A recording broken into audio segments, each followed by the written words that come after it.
제가 기도하고 오늘 큐티 세미나 시작하도록 하겠습니다. 사랑과 은혜가 풍성하신 하나님, 오늘도 저희에게 주님의 말씀을 주셔서 같이 읽고 배울 수 있는 시간 허락해 주셔서 감사합니다. 또 4월에도 우리가 날마다 주님의 말씀을 더 알고 가까이 하기 위해서 또 이 세미나로 나와왔습니다.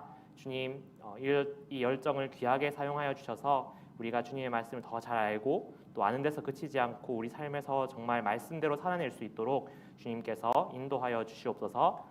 주님, 이 말씀과 모임 주셔서 감사합니다. 예수님 이름으로 기도드립니다. 아멘. 큐티가 뭔지 한 번만 좀 짚어보고 넘어가도록 할게요. 큐티는 말 그대로 quiet time의 영어 앞글자 약자입니다.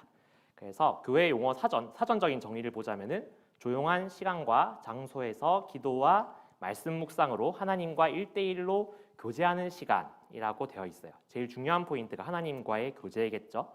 그래서 여기서 조용한 시간 때문에 우리가 좀 조용한 것에 좀 집착하는 경향이 좀 있기는 있는 것 같아요. 물론 우리가 집중할 수 있는 조용한 장소가 좋을 수 있지만 이게 여기서 문자적으로 조용하다는 의미는 아닙니다.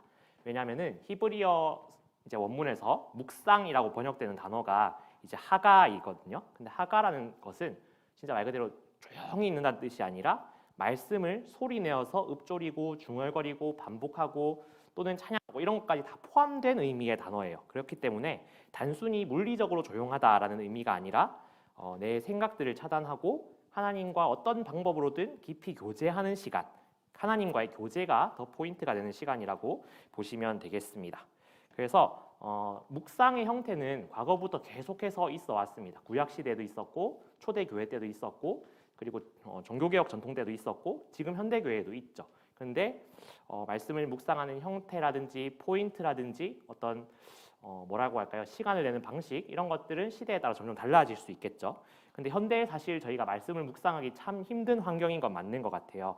그래서 우리가 긴 시간 쭉 집중해서 말씀을 묵상할 수 있는 시간이 많이 없기 때문에 큐티의 형태가 좀 오늘날에 가까워지지 않았나라고 생각을 해봅니다.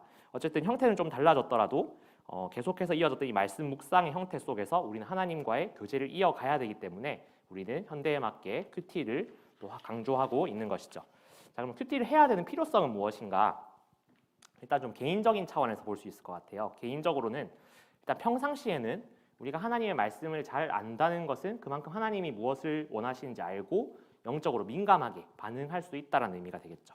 그리고 위기 상황에서는 좀 영적인 위기, 우리의 삶의 위기가 왔을 때 하나님의 말씀 안에서 빠르게 회복하고 주님의 뜻을 따라갈 수 있는 그런 위기 때도 대처 능력에 굉장히 빠르게 할 수 있는 그런 효과가 있겠죠. 그리고 공동체로 볼 수 있을 것 같아요. 개인뿐만 아니라 공동체가 한 말씀으로 나누고 나아갈 때 우리가 그 안에서 하나님을 공유하고 또 나누는 계기가 되는 거죠. 그래서 말씀 안에서 하나가 되는 경험을 할 수 있기 때문에 우리는 큐티를 해야 된다라고 할 수 있습니다.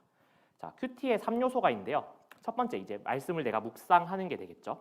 그래서 말씀을 깊이 묵상하고 그 말씀 안에서 나에게 적용해보고 그리고 이것을 아까 공동체성이라고 했는데 나눔을 하고 말씀을 내 안에서 적용까지만 하는 것은 저는 약간 반쪽이라고 생각해요.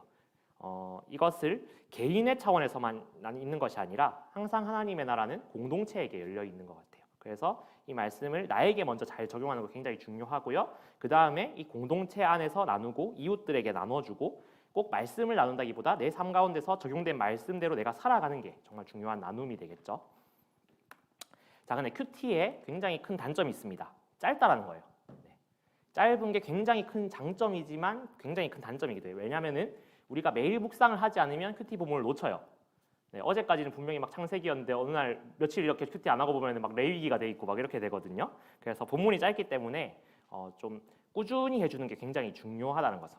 그래서 이 큐티의 단점을 좀 극복하기 위해서는 제일 좋은 방법은 물론 꾸준히 하는 거예요. 이건 큰 전제고 그 다음에 좀 극복할 수 있는 좋은 방법은 성경 전체를 관통하는 주제가 있다는 것을 기억하면서 읽으면은 이 단점 어느 정도 보완을 할 수 있어요. 그래서 제가 책에는 예수 그리스도라고 딱 제일 큰 답만 정해놨는데 조금 더 확장하자면은 하나님의 나라까지 될 수 있겠습니다. 그래서 예수 그리스도와 하나님의 나라라는 주제가 성경 전체에서 하고 있는 이야기이기 때문에 우리가 성경 전체의 어떤 부분을 읽더라도 이런 주제 안에 큰 주제 안에 있구나라는 걸 가지고 읽어주는 게 필요하다는 거죠.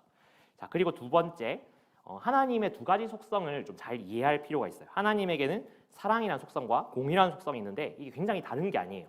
어떤 때는 굉장히 사랑하시기만 해서 좋은 하나님으로 생각되고 어떨 때는 막 심판하셔서 무서운 하나님으로 보이지만 이게 사실은 하나인 거죠. 우리를 사랑하시기 때문에 때로는 매를 때릴 수도 있는 거고 매를 때리시지만 또 그 이후에 우리를 회복시켜 주시기도 하고 이 하나님의 두 가지 속성이 성경에는 굉장히 균형 있게 나타나고 있어요. 그래서 한 구절만 보고 하나님이 내가 무슨 잘못을 해도 다 용서해 주겠구나 이런 식으로 착각해서도 안 되고 공의의 하나님을 분명히 기억해야 되고 때로는 우리에게 심판하시기도 하고 우리에게 매를 드시기도 하지만 진심으로는 우리를 사랑하시는 분이구나. 이 균형 안에서 성경을 바르게 읽어내야 된다는 거죠. 그래서 어떨 때는 큐티 본문을 보면 딱 심판하시는 하나님만 나올 때가 있어요. 그러더라도 우리가 반대에 있는 그 사랑의 하나님을 기억하면서 그 말씀을 같이 읽어줘야 된다는 거죠.